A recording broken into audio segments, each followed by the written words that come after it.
सपा राष्ट्रीय पार्टी बनने की दिशा में लगातार कदम बढ़ा रही है। लोकसभा चुनाव में मिली सफलता के बाद से यूपी के बाहर सपा ने अपने पैर पसारने की शुरुआत करती दिख रही है। इस बार सपा मुखिया अखिलेश यादव ने जम्मू कश्मीर विधानसभा चुनाव में अपने सिंबल पर प्रत्याशी उतारे हैं। इसके बाद अब झारखंड में चुनाव लड़ने की तैयारी करती सपा दिख रही है। चुनाव के मद्देनजर सपा ने पूर्व मंत्री और एसटी नेता व्याजी गोंड को झारखंड के प्रभारी की कमान दी है।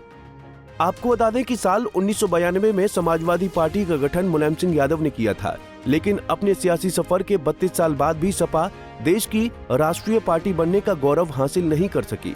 जबकि यूपी में लंबे समय तक सपा की प्रतिद्वंदी रही मायावती की पार्टी बसपा को राष्ट्रीय पार्टी का दर्जा हासिल है।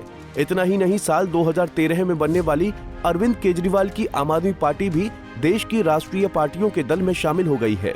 आपका अभी 11 साल का ही सियासी सफर है।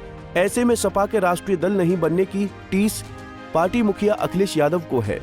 ऐसे में अखिलेश यादव लोकसभा चुनाव के बाद से लगातार सपा को राष्ट्रीय पार्टी बनाने के लिए प्रयासरत दिखाई दे रही हैं। यही वजह है कि लोकसभा चुनाव के बाद देश के जिन राज्यों में विधानसभा चुनाव हो रहे हैं, वहां पर सपा अपना संगठन खड़ा कर रही है। अपना बार सपा ने जम्मू कश्मीर विधानसभा चुनाव के बारे में अपने सिंबल पर दर्जनों प्रत्याशी उतारे हैं। महाराष्ट्र में भी इस बार सपा आधा दर्जन से अधिक सीटों पर मजबूती से चुनाव लड़ने की ताल ठोक रही है। जम्मू कश्मीर के बाद अब सपा आदिवासी बहुल राज्य झारखंड का रुख कर रही है।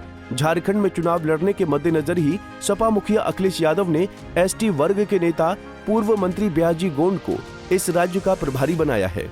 दरअसल समाजवादी पार्टी को कांग्रेस के साथ इंडिया गठबंधन में आम चुनाव 2024 में बड़ी सफलता मिली है। अखिलेश यादव के नेतृत्व में सपा ने 80 सीटों वाले उत्तर प्रदेश में लोकसभा की 37 सीटें जीती हैं, जो सपा के चुनावी इतिहास का अब तक का सबसे अच्छा प्रदर्शन है। सपा लोकसभा चुनाव में इस बार भाजपा और कांग्रेस के बाद तीसरी सबसे बड़ी पार्टी है। भाजपा के पास जहां 240 सांसद हैं, वहीं कांग्रेस का आंकड़ा 100 का है, जबकि सपा के 37 लोकसभा सदस्य हैं। आम चुनाव में मिली इस सफलता के बाद से ही अब अखिलेश यादव देश में सपा को राष्ट्रीय पार्टी बनाने की ओर मजबूती से कदम बढ़ा रहे हैं। यही वजह है कि यूपी से बाहर जम्मू कश्मीर, महाराष्ट्र के बाद अब सपा झारखंड का रुख भी कर रही है। Bureau report, Punjab Kesari TV.